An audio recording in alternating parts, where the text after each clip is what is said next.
जय हिंद दोस्तों। पिछले वीडियो में हम आपको गुलाम वंश के बारे में बता दिए थे। गुलाम वंश का संस्थापक कौन था और गुलाम वंश में कौन कौन राजा क्या क्या किए थे। ठीक है, गुलाम वंश का जो संस्थापक था वो था कुतुबुद्दीन ऐबक। जबकि ये जब आया था ये मोहम्मद गोरी का गुलाम था। तो ये गुलाम तो था पर ये दिल्ली पे इसने अपनी राजधानी नहीं बनाया था, ये अपनी राजधानी लाहौर बनाया था। क्यों? क्योंकि ये डरता था कि भैया जो और भी गुलाम हैं हम पे आक्रमण कर देंगे, इसीलिए हमेशा डरता था, इसीलिए अपनी राजधानी भी लाहौर बनाया था और वहीं वो मर भी गया था। ठीक है, तो इसके बाद जो इसका शासक था उसका एक और गुलाम था, वो था इल्तुतमिश। इल्तुतमिश को गुलामों का गुलाम कहा जाता है। क्यों? क्योंकि कुतुबुद्दीन ऐबक का जो गुलाम था वो था, जो मोहम्मद गोरी का गुलाम था वो था कुतुबुद्दीन ऐबक, और कुतुबुद्दीन ऐबक का जो गुलाम था वो था इल्तुतमिश। तो कभी कभी पूछा जाता है तो गुलामों का गुलाम किसे कहते हैं, तो गुलामों का गुलाम हम इल्तुतमिश को कहते हैं। ठीक है, तो इल्तुतमिश इसने जब इल्तुतमिश को ही गुलाम वंश का वास्तविक संस्थापक कहा जाता है। क्यों? क्योंकि इसने जो अपनी राजधानी बनाई थी वो दिल्ली बनाई थी। ये अपनी राजधानी दिल्ली इसलिए बनाया था क्योंकि ये पहले माना जाता था कि जो भी अपना शासक जो अपनी राजधानी दिल्ली बनाएगा या जो दिल्ली पे शासक करेगा वो समझो पूरे भारत पे शासक करेगा। जैसे आज भी है, जो हमारे भारत की राजधानी वो दिल्ली है, तो कोई भी काम जो होता है वो हमारे दिल्ली से ही होता है। तो इसीलिए ये कहा जाता था जो भी दिल्ली पे शासक करेगा वही उस भारत का वास्तविक संस्थापक माना जाएगा। तो गुलाम वंश का जो वास्तविक संस्थापक माना जाता है वो इल्तुतमिश को माना जाता है, जबकि गुलाम वंश का संस्थापक जो माना जाता है वो कुतुबुद्दीन ऐबक को माना जाता है। ये आपको हम पहले वीडियो में पढ़ा चुके थे। इसके बाद हमने पढ़ा था कि 2.5 दिन का झोपड़ा कुतुबुद्दीन ऐबक ने बनाया था।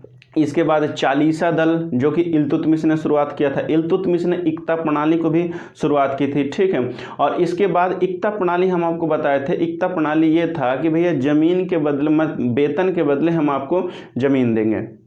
ठीक है, इसके बाद अब जब ये इल्तुतमिश मर गया तो इसका एक बेटा था रुकनुद्दीन। रुकनुद्दीन जो था वो एक अयोग्य शासक था और उसकी बेटी थी एक रजिया सुल्तान। तो जो चालीसा दल था वो चाहता था कि उसका बेटा जो है इल्तुतमिश का रुकनुद्दीन शासक बने, पर वो एक अयोग्य शासक था, पर उसकी बेटी जो रजिया सुल्तान थी वह एक योग्य शासिका थी। तो ये लोग जो चालीसा दल, क्योंकि हम चालीसा दल आपको बताया था इसमें 40 तुर्क सरदार हुआ करते थे, तो वही सब चीज़ चलाते थे। ठीक है, तो जब ये सारी चीज़ चलाते थे पर रजिया सुल्तान चाहती थी कि दिल्ली का शासक हम बने, तो इल्तुतमिश ने एक न्याय प्रणाली चलाई थी। उसने कहा था कि शुक्रवार के दिन जो मस्जिद में लाल कपड़ा डाल के बैठ जाएगा उसकी सारी मांगे पूरी की जाएगी। तो इसका फ़ायदा रजिया सुल्तान ने उठाया और फ्राइडे के दिन मतलब शुक्रवार के दिन उसने लाल कपड़ा पहना और वहां गई, और जब सुबह हुई तो जब 40 तुर्क सरदार बोले, क्योंकि भैया ये मतलब उसके कानून में लिखा था कि जो शुक्रवार के दिन काला कपड़ा पहनेगा उसकी सारे विश पूरी की जाएगी। तो रजिया सुल्तान ने कहा हम दिल्ली के शासक बनना चाहते हैं। तो सब लोगों ने मान लिया। क्यों? क्योंकि भाई ये इल्तुतमिश के न्याय में था।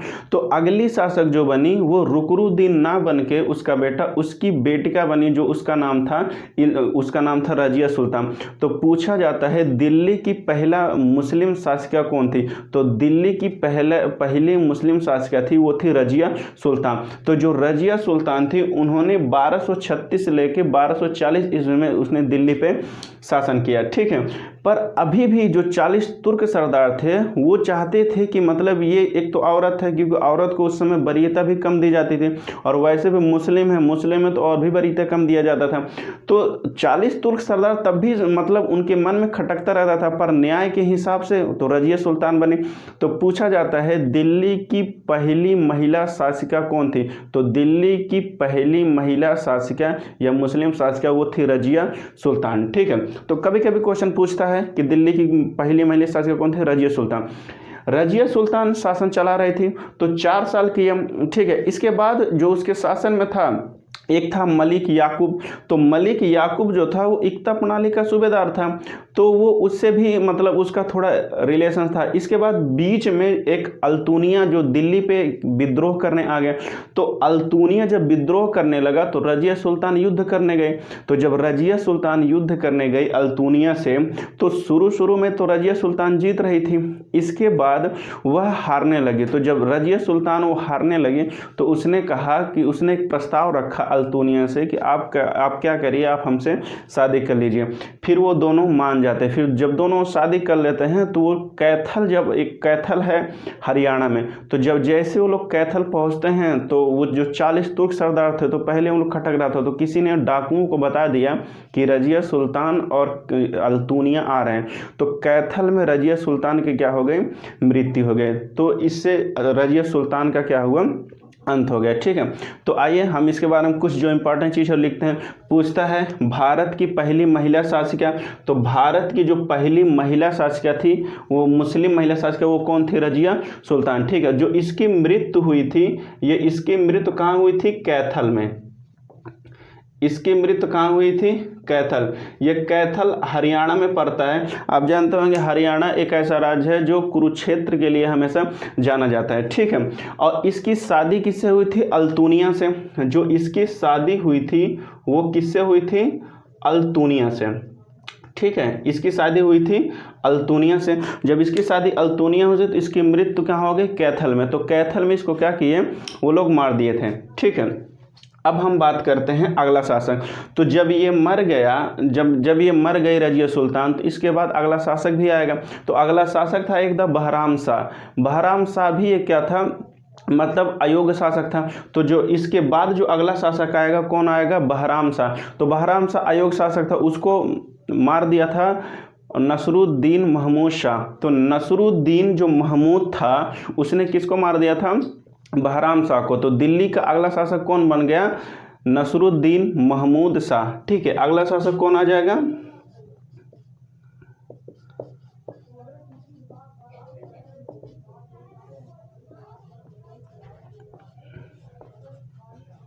ठीक है, अगला शासक आ जाएगा नसरुद्दीन महमूद शाह।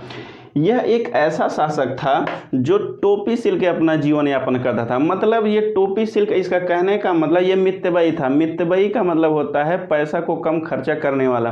तो ये ज़्यादा पैसा को खर्चा नहीं करता था। ठीक है, तो जो ये नसरुद्दीन महमूद शाह था, इसने जो चालीसा दल इल्तुतमिश स्टार्ट किया था, उसी चालीसा दल में एक बलबन नाम का जो था सेनापति, उसको अपने इसमें शामिल कर लिया। ठीक है, तो जब बलबन इसने अपने उस 40 दल में शामिल कर लिया, तो जो नसरुद्दीन था बाद में इसी को मार के बलबन दिल्ली का क्या बन गया, शासक बन गया। ठीक है, तो हम ये नसरुद्दीन शाह के बारे में क्या पढ़ेंगे कि ये जो था टोपी सिल के अपना जीवन यापन करता था।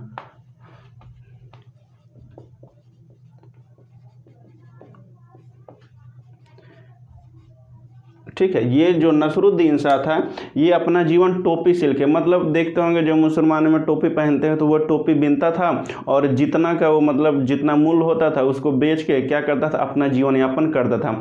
और इसने ही बलबन को किस में शामिल किया था, चालीसा दल में। ठीक है, जो नसरुद्दीन महमूद शाह था इसने चालीसा दल में किसको शामिल कर लिया था, बलबन को। ठीक है, अब जब बलबन को शामिल कर लिया तो दिल्ली का अगला शासक कौन बन गया, बलबन।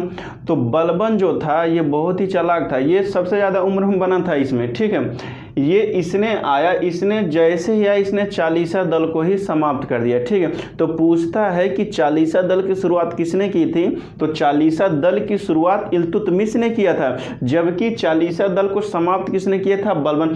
क्योंकि बलबन जानता था कि अगर ये चालीसा दल रहेगा तो ये 40 तुर्क हैं ये हमें शासन नहीं करने देंगे। तो इसीलिए जैसे ही आया इसने क्या किया, चालीसा दल को ही समाप्त कर दिया। इसका कहने का मतलब था, न रहेगा बास न बजेगी बास। ठीक है, इसके बाद जब ये आया ना तो ये जो दिल्ली पे शासक कर रहा था इसने एक प्रणाली शुरुआत की थी, सजदा मतलब होता है कि आप हमें सर झुकाकर प्रणाम करिए। मतलब जब आप हमें अगर सलाम कर रहे हैं तो सर झुका के करें। इसके बाद इसने पैबोस शुरू किया था। पैबोस मतलब होता है जब आप हमें आए तो पहले बात सर झुका के आप हमें क्या करिए, सलाम करिए। इसके बाद हमारे हाथों को चूमिए, पैरों को चूमिए।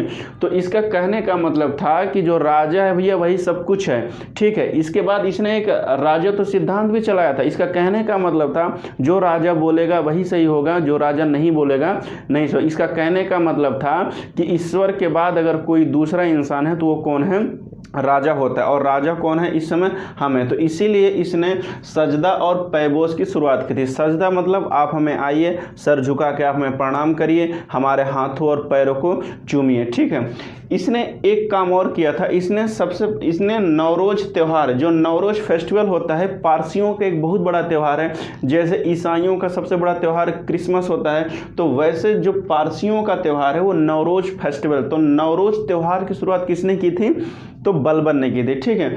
बलबन ने रक्त और लौह की नीति अपनाई थी। रक्त और लौह का नीति का मतलब होता है कि ईश्वर का प्रतिनिधि।